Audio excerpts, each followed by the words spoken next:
Welcome. This lesson is on the amazing periodic table.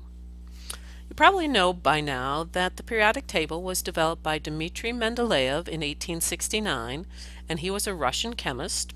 And what Mendeleev did was he took the elements and the atomic weights of those elements and he put them in order. And when he did this, he found that similar properties repeated each other on a periodic, regular basis. And so he started to line up his elements with those that had similar properties near each other. So let's look at his table over here, and you can see that he has lithium near sodium, near potassium, near rubidium, and cesium, and that's like how we have our periodic table today. Now we turn it 90 degrees. He has these elements that are similar in rows, we have them in columns. But that's how we arrange the periodic table. Fluorine is similar to chlorine and bromine. And this was really quite an amazing feat that he did because at the time many elements were not yet discovered. So his pattern was missing several pieces. So instead of thinking his pattern was wrong, Mendeleev said, I think my pattern is right. I think we just have not discovered all the elements, and we will eventually find these missing pieces which will help fill in my table. In fact, he predicted very accurately the missing pieces from his table. And so here's one example. He predicted that there would be an element near aluminum, so he called it Eka aluminum. And these are his predictions. As you can see in the table, he thought the atomic weight would be about 68, the density would be about 6 grams per milliliter or cubic centimeter, would have a low melting point, it would have a valency of 3, which we'll learn about later, but it's its combination.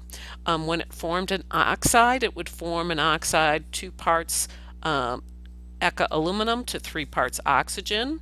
The oxide would have a density of 5.5 grams per cubic centimeter, and the oxide would be soluble in both acids and alkalis. When they did actually discover gallium, not many years later, which was in 1875, look at the properties they found and how close they were to what Mendeleev said, 69.72 atomic weight. So look at all these properties, very, very accurate. And this did not just happen with one element, it happened with more elements. And so when this did happen, everyone believed that Mendeleev was correct and that the periodic table was actually a powerful tool that could be used. So let's take a look at our modern periodic table. Notice here's our lithium, sodium, potassium, rubidium, cesium that Mendeleev had horizontally, we have vertically. But here's our table, and we're going to just take a look at it.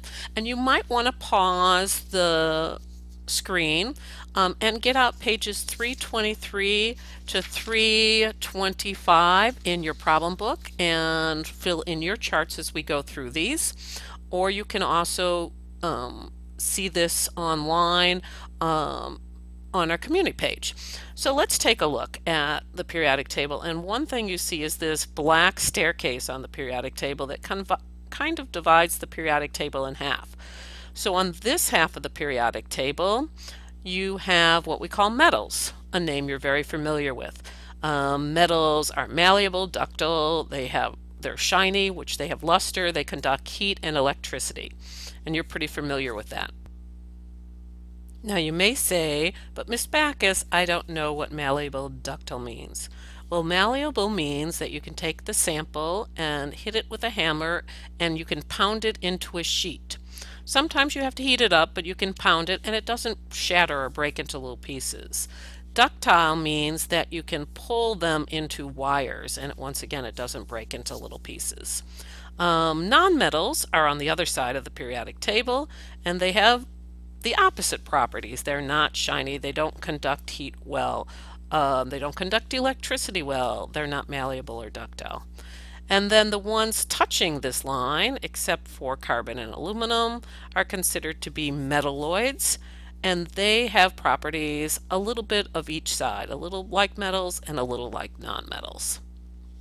So Another way you can divide the periodic table up is what we call in families or groups or columns. So this is our vertical columns.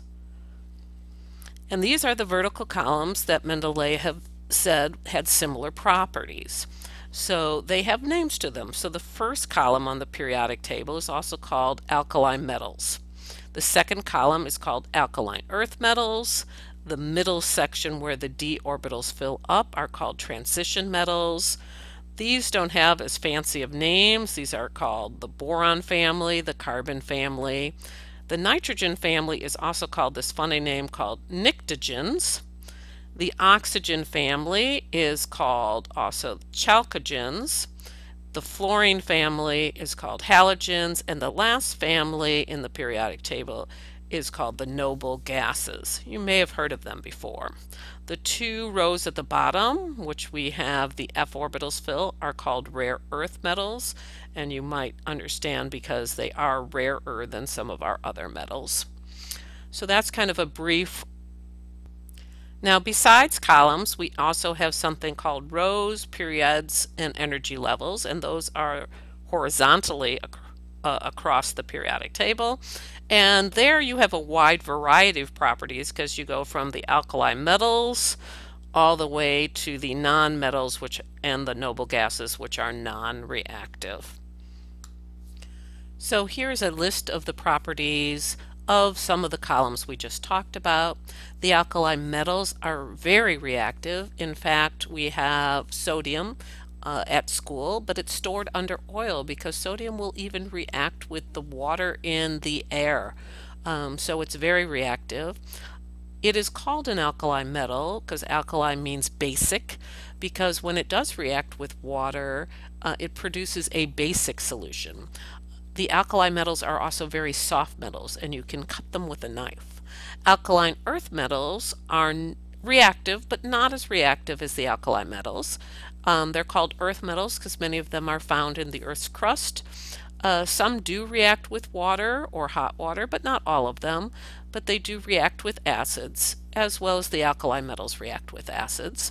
The transition metals are those d orbital filling metals, and they have a variety of properties. Some have high melting points and densities, they vary in reactivity, and some of the compounds that are formed with the transition metals have beautiful bright colors, like iron oxide is red, and some have blue, and all sorts of different colors from the transition metals, and that's due to those d orbitals. The halogens are non-metals, but they're also reactive. They react especially with the alkali and alkaline earth metals, and they vary in melting point. Some are gases like fluorine, liquid bromine, and iodine is a solid at room temperature. The noble gases at the far right of the periodic table are very stable, and as their name suggests, they are gases at room temperature. So that's a brief overview of Mendeleev's periodic table.